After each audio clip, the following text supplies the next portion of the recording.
Friends இந்த pineapple கேட்க பாருங்களா, பார்க்கவே எவ்வளோ ஒரு சூப்பராக இருக்குது. டேஸ்ட்டும் அந்தளவுக்கு சூப்பராக இருக்கும். வீட்டில் இருக்கிற குழந்தைங்க கூட சட்டுன்னு செஞ்சு முடிச்சிடும். அந்தளவுக்கு டேஸ்ட்டு சூப்பராக இருக்கும். இன்றைக்கி சூப்பரான பைனாப்பிள் கேக்கு தான் செய்ய போகிறோம். எப்படி செய்யலான்னு பார்க்கலாமா? Hi friends, welcome to Kerala சமையல். இந்த கேரளா சமையலில் பைனாப்பிள் கேக்கு தான் பண்ண போகிறோம். வாங்க எப்படி செய்யலான்னு பார்க்கலாம். இந்த கேக் பண்ணுறதுக்கு இப்போ ஒரு மிக்சர் எடுத்துக்கோங்க. 250 கிராம் கப்பில் 1 கப்பு நான் ரவை எடுத்திருக்கேன். இது நல்லா வறுத்த ரவை. இப்போ இந்த மிக்சரில் சேர்த்து கொடுத்துக்கோங்க. நீங்கள் கேக்கு பண்ணும்போது வறுத்த ரவை தான் எடுக்கணும்னு அவசியம் கிடையாது. வறுத்த ரவையாக இருந்தாலும் வறுக்காத ரவையாக இருந்தாலும் எது வேணாலும் எடுத்துக்கலாம். கேக் பண்ணால் நல்லாவே இருக்கும். சேர்த்து கொடுத்துட்டு மிக்ஸி மூடி போட்டு முடி. உங்களால் எந்த அளவுக்கு இதை நல்லா அரைக்க முடியுமோ அந்த அளவுக்கு நல்லா பொடியாக அரைச்சி எடுத்துக்கோங்க. இப்போ பாருங்கள், நம்ம அரைச்சது ரவை இந்த அளவுக்கு இருக்கும். உங்களால் எந்த அளவுக்கு இதை பவுடராக அரைக்க முடியுமோ அந்த அளவுக்கு நல்லா பவுடராக அரைச்சி எடுத்துக்கோங்க. இப்போ ஒரு பவுல் வச்சுக்கோங்க. நம்ம பவுடராக அரைச்சி எடுத்து வந்த ரவையை இந்த பவுலுக்குள்ளே சேர்த்துக்கோங்க. இப்போ அதே மிக்ஸி ஜாரில் 1/2 கப்பு சக்கரை எடுத்துருக்கேன். இப்போ உள்ள சேர்த்துக்கோங்க. 1/2 கப்பு சக்கரை சேர்த்து கொடுத்துட்டு மிக்ஸி மூடி போட்டு மூடி சக்கரையும் நல்லா பவுடராக அரைச்சி எடுத்துக்கோங்க. இப்போ பாருங்கள், நம்ம சக்கரை அரைச்சி எடுத்தது இந்த அளவுக்கு நல்லா பவுடராக இருக்கணும். சக்கரை அரைச்சி எடுத்தோம் பார்த்தீங்களா, அந்த மிக்ஸி ஜாரில் சக்கரை கூடவே 3 முட்டையை உடச்சி சேர்த்துக்கோங்க. முட்டையை உடச்சி சேர்த்து கொடுத்துட்டு மிக்ஸி மூடி போட்டு மூடி ஒரு 3 நிமிஷம் நல்லா அரைச்சி எடுத்துக்கோங்க. இப்போ பாருங்கள், நம்ம முட்டையை சேர்த்து அரைச்சது இந்த அளவுக்கு எந்த அளவுக்கு நல்லா அரைஞ்சி நுர கட்டி வந்துருக்கு பார்த்தீங்களா. இந்த மாதிரி இருந்தால் தான் கேக் நல்லா சாஃப்டாக இருக்கும். இப்போ அது கூடவே 1/2 கப் நான் சன்ஃப்ளவர் ஆயில் எடுத்திருக்கேன். இப்போ உள்ள சேர்த்து கொடுத்துக்கோங்க. சன்ஃப்ளவர் ஆயில் சேர்த்து கொடுத்துட்டு அது கூடவே 1 டேபிள் ஸ்பூன் வெனிலா எசன்ஸ் சேர்த்துக்கோங்க. வெனிலா எசன்ஸ் சேர்த்து கொடுத்துட்டு மிக்ஸி மூடி போட்டு மூடி 2 செகண்ட் நல்லா அடிச்சு எடுத்துக்கோங்க. இப்போ ஒரு பவுல் வச்சுக்கோங்க. நம்ம அரைச்சி வந்து வச்சுருக்கிற மிக்சரை அந்த பவுலில் சேர்த்துக்கோங்க. பவுலில் சேர்த்து கொடுத்துட்டு அது கூடவே ரவையை நல்லா பவுடராக அரைச்சி எடுத்து வச்சுருக்கோம்ல, இப்போ உள்ள சேர்த்துக்கோங்க. ரவையை சேர்த்து கொடுத்துட்டு நல்லா ஸ்மூத்தாக நம்ம இந்த மாதிரி பேச்சுலர் இல்லை ஸ்பூனும் ஏதோ வச்சு இந்த மாதிரி நல்லா கெட்டி எதுவும் இல்லாமல் கலந்து எடுத்துக்கோங்க. இந்த மாதிரி நல்லா மிக்ஸ் பண்ணிக்கோங்க. கெட்டி எதுவும் இல்லாமல் சட்டு நல்லா மிக்ஸ் ஆகி வந்துடும். இந்த மாதிரி நல்லா மிக்ஸ் பண்ணிக்கோங்க. இப்போ பாருங்கள், நம்ம ரவையை சேர்த்து எந்த அளவுக்கு நல்லா ஸ்மூத்தாக மிக்ஸ் பண்ணியிருக்கோம் பார்த்தீங்களா. கெட்டி எதுவும் இல்லாமல் சட்டுன்னு நமக்கு ரெடி ஆகி வந்துடும். இந்த அளவுக்கு நல்லா கலந்து மிக்ஸ் பண்ணி கொடுத்துட்டு மூடி போட்டு மூடி ஒரு 2 மணி நேரத்துக்கு இதை மாற்றி வச்சுக்கோங்க. நல்லா ரவை ஊறி சாஃப்டாகி வரும். மாற்றி வச்சுக்கோங்க. இந்த பைனாப்பிள் கேக்கு பண்ணுறதுக்கு நான் 1 கிலோ பைனாப்பிள் எடுத்திருக்கேன். இது இருக்கு பாருங்கள், அந்த முன்னாடி இருக்கிற பைனாப்பிளை இது மாதிரி கட் பண்ணிக்கோங்க. கட் பண்ணிவிட்டு ரொம்ப பெரிய சைஸாக இருக்கிறதுனால இது மாதிரி பாதியாக கட் பண்ணிக்கோங்க. பாதியாக கட் பண்ணிவிட்டு பாதி இருக்கிற பைனாப்பிளை மாற்றி வச்சுக்கோங்க. மாற்றி வச்சுட்டு தொருக்கு பாருங்கள், இந்த முன்னாடி இருக்கிற சைடில் இருக்குது பார்த்தீங்களா முள்ளு முள்ளாக, இந்த பைனாப்பிளை கட் பண்ணிக்கோங்க.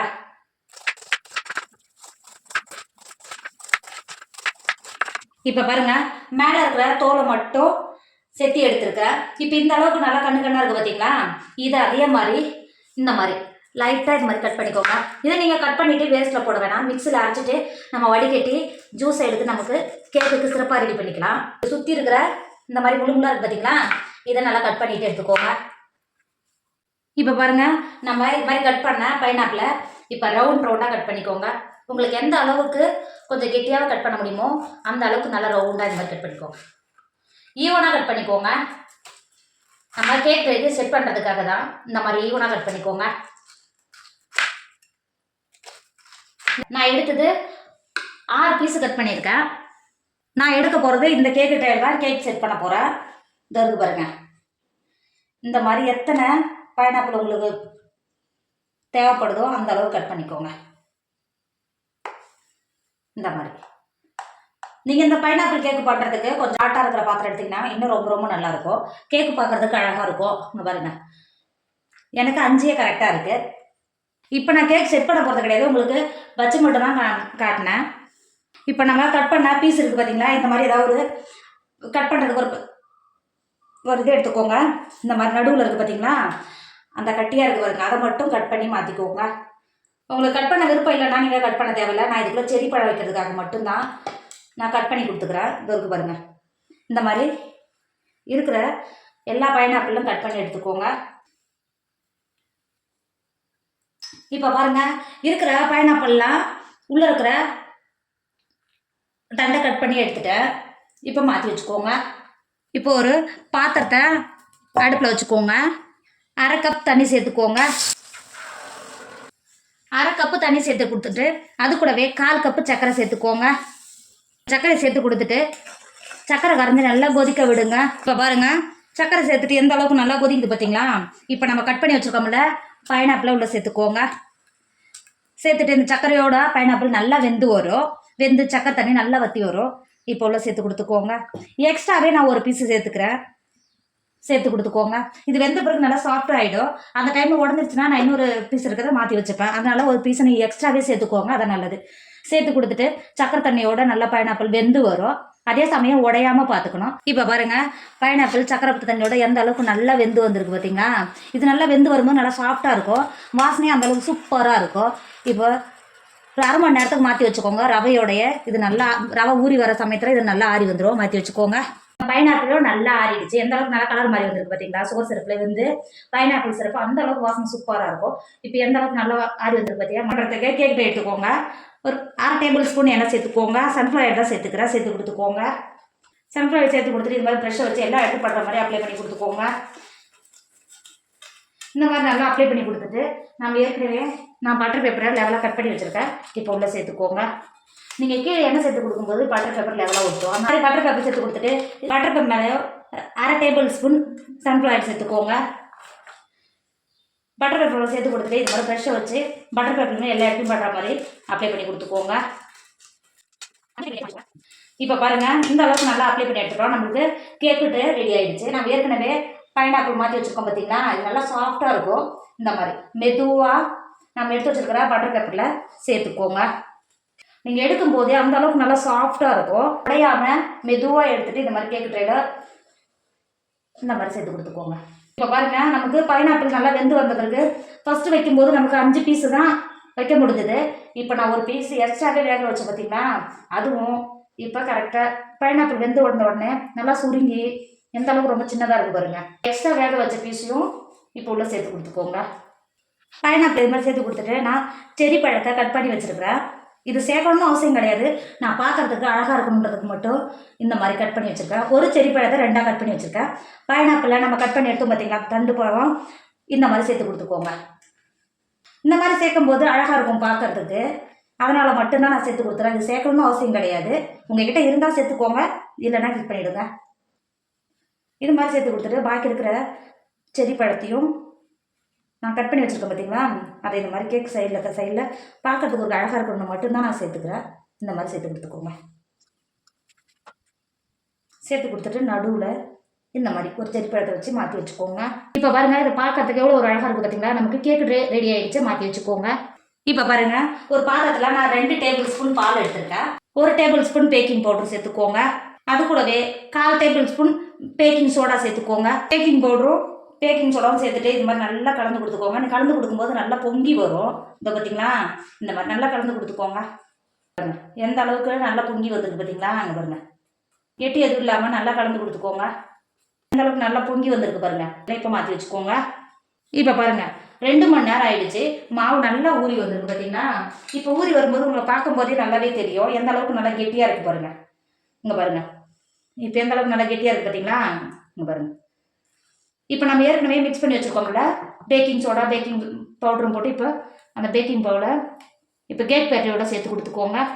சேர்த்து கொடுத்துட்டு மெதுவாக இந்தமாரி ஒரே சைடாக இந்த மாதிரி மிக்ஸ் பண்ணிக்கோங்க. நமக்கு கேக்கு நல்லா சாஃப்டாக வெந்து வரும். இந்த மாதிரி ஒரே சைடாக நல்லா மிக்ஸ் பண்ணி கலந்து எடுத்துக்கோங்க. இப்போ பாருங்கள் எந்த அளவுக்கு நல்லா ஸ்மூத்தாக கலந்து எடுத்துட்டோம் பார்த்தீங்களா? இங்கே பாருங்கள் இந்த அளவுக்கு நல்லா ஸ்மூத்தாக கரைச்சி எடுத்த மாவை நம்ம ஏற்கனவே கேக்கு ட்ரை ரெடி பண்ணி வச்சுருக்கோம் பார்த்தீங்களா? அந்த கேக்கு ட்ரைவில் மெதுவாக இந்த மாதிரி சேர்த்துக்கோங்க. இந்த மாதிரி சேர்த்திங்கன்னா நம்ம சேர்த்த செரி பழமெல்லாம் சைடு எதுவும் மாறாமல் கரெக்டாக வந்திருக்கும். சேர்த்து கொடுத்துட்டு ஏர் பபிள்ஸ் இருந்தால் ரிலீஸ் ஆகிடும். இந்த மாதிரி டேப் பண்ணி கொடுத்துக்கோங்க. இந்த அளவுக்கு நல்லா டேப் பண்ணி கொடுத்துட்டு கேக் பேக் பண்ணுறதுக்கு நான் இந்த மாதிரி காலியான ஒரு பாத்திரத்தை உள்ளே இறக்கி கொடுத்துருக்கேன். இப்போ இதில் ஒரு ரிங்கை இறக்கி இது மாதிரி சேர்த்துக்கோங்க. அதுக்கு மேலே இது மாதிரி ஒரு ஃப்ளாட்டான ஒரு பிளேட்டை உள்ள சேர்த்துக்கோங்க. நான் எப்பயுமே இந்த மாதிரி பாத்திரத்தில் தான் அடுப்பில் தான் நான் எப்பயுமே பேக் பண்ணுவேன். என்கிட்ட ஓவனும் எதுவுமே கிடையாது. ஆனால் நல்லா சூப்பராக பேக்காகி நல்லா வெந்து வரும். சேர்த்து கொடுத்துட்டு மூடி போட்டு மூடி ஒரு 10 நிமிஷத்துக்கு ஃப்ரீ ஹீட் ஆகிற வரைக்கும் மூடி போட்டு மூடி நல்லா ஹீட் பண்ணிக்கோங்க. பாருங்க ஒரு 10 நிமிஷம் ஆயிடுச்சு. நல்லா ஃப்ரீ ஹீட் ஆயிடுச்சு. பிளேட்டை திறந்துட்டு நம்ம வச்சிருக்கிற கேக்கு ட்ரே மெதுவாக உள்ளே இறக்கிக்கோங்க. இந்த டைம் நீங்கள் கேக் ட்ரே உள்ளே இறக்கி வைக்கும்போது கேக் ட்ரே கரெக்டாக நேராக இருக்கான்னு பார்த்துக்கோங்க. நேரம் எல்லாம் ஒரு சைடு மட்டும் கேக்கு வெந்து வந்த மாதிரி இருக்கும், ஒரு சைடு ஒரு இதாக இருக்கும் வேகும் போது. இந்த டைமில் கரெக்டாக இருக்கான்னு செக் பண்ணி வச்சுக்கோங்க. மூடி போட்டு மூடி 10 நிமிஷத்துலேயே கேக்கு நல்லா வெந்து வந்துடும். இந்த மாதிரி வெயிட்டான ஏதாவது ஒரு பாத்திரம் இருந்தால் இந்த மாதிரி மேலே தூக்கி சேர்த்துக்கோங்க. சேர்த்திங்கன்னா சட்டுன்னு நல்லா வெந்து வந்துடும். அடுப்பை மட்டும் லோ ஃபில் வச்சுக்கோங்க. இப்போ பாருங்கள் 30 நிமிஷம் ஆகிடுச்சு. அடுப்புலேயே எந்த அளவுக்கு நல்லா சூப்பராக வெந்து வந்திருக்கு பார்த்தீங்களா. நம்ம ஓவன் எதுவும் இல்லை, ஆனால் அடுப்புலேயே எந்த அளவுக்கு நல்லா வெந்து வந்திருக்கு பாருங்கள். இப்போ நீங்கள் கேக்கு வந்துருதான்னு பார்க்கறதுக்கு இந்த மாதிரி டூப்பிக் எடுத்து இந்த மாதிரி குத்தி பார்த்தீங்கன்னா நல்லா ஸ்மூத்தாக இறங்கணும் பார்த்தீங்களா. கேக் எந்த இதுவும் ஒட்டாமல் எவ்வளோ ஒரு கிளியராக இருக்குது பாருங்கள். இந்த மாதிரி தான் இருக்கணும். இப்போ வெளில எடுத்துகிட்டு கேக்கை நல்லா ஆற விடுங்க. பைனாப்பிள் சிரப் பண்ணுறதுக்கு நான் அரை கப்பு பைனாப்பிள் கட் பண்ணி வச்சுருக்கேன். இப்போ ஒரு மிக்சர் எடுத்துக்கோங்க. நம்ம கட் பண்ணி வச்சுருக்கோம்ல பைனாப்பிளை மிக்சரில் சேர்த்துக்கோங்க. நான் லாஸ்ட்டில் தோலெல்லாம் கட் பண்ணி வச்சு பார்த்தீங்களா, அதுவும் கூடி எடுத்து சேர்த்துக்கிட்டேன். அது கூடவே ஒரு 1/4 கப்பு சர்க்கரை சேர்த்துக்கோங்க. சேர்த்துக்கிட்டு அது கூடவே ஒரு பிஞ்சு உப்பு சேர்த்துக்கோங்க. சேர்த்து கொடுத்துட்டு ஒரு 1/4 கப்பு தண்ணி சேர்த்துக்கோங்க. சேர்த்து கொடுத்துட்டு மிக்ஸி மூடி போட்டு மூடி நல்லா பேஸ்ட்டாக அரைச்சி எடுத்துக்கோங்க. இப்போ ஒரு பவுல் வச்சுக்கோங்க. இதுக்கு மேலே நம்ம ஜூஸ் எல்லாம் வடிகட்டும் பார்த்தீங்களா, இந்த மாதிரி ஒரு ஜல்லடை வச்சுக்கோங்க. நம்ம பைனாப்பிள் ஜூஸ் அடிச்சுட்டு இருந்துக்கோம்ல, இப்போ இந்த ஜல்லடையில் சேர்த்துக்கோங்க. சேர்த்துட்டு ஜூஸை மட்டும் வடிகட்டி எடுத்துக்கோங்க. இப்போ பாருங்கள் ஜூஸ் நல்லா பிழிஞ்சு எடுத்துட்டோம். இது சக்கரை நமக்கு தேவையில்லை. 1/4 கப்பு தண்ணி சேர்த்து அரைச்சோம். அரை கப்பு நமக்கு ஜூஸ் இருக்குது. கேக்கு நல்லா ஆறி இருக்குது. இது மாதிரி கத்தி வச்சு சைடெல்லாம் எடுத்துக்கணும். ரொம்ப நல்லா சாஃப்டாக இருக்கும். அந்த அளவுக்கு நல்லா சாஃப்டாக இருக்கும். மெதுவாக இந்த மாதிரி கத்தி வச்சு இந்த லைட்டாக எடுத்து கொடுங்க. எடுக்கிறதுக்கு ரொம்ப ஈஸியாக வரும். இந்த மாதிரி சுற்றி எடுத்து கொடுத்துட்டு நம்ம எடுத்து வச்சுருக்கோம்ல ஜூஸு, ஆரஞ்சு ஜூஸு இப்போ இது உள்ள சேர்த்துக்கோங்க. நீங்கள் ஜூஸை சேர்க்க சேர்க்க கேக்கு நல்லா உறிஞ்சு குடிச்சிட்டு நல்லா சாஃப்டாகும். இந்த மாதிரி சேர்த்துக்கோங்க. இப்போ பாருங்கள் சேர்த்த உடனே எந்த அளவுக்கு ஜூஸ் நல்லா கேக்கு உறிஞ்சு குடிக்குது பார்த்தீங்களா. இந்த மாதிரினா நல்லா சாஃப்டாகும்.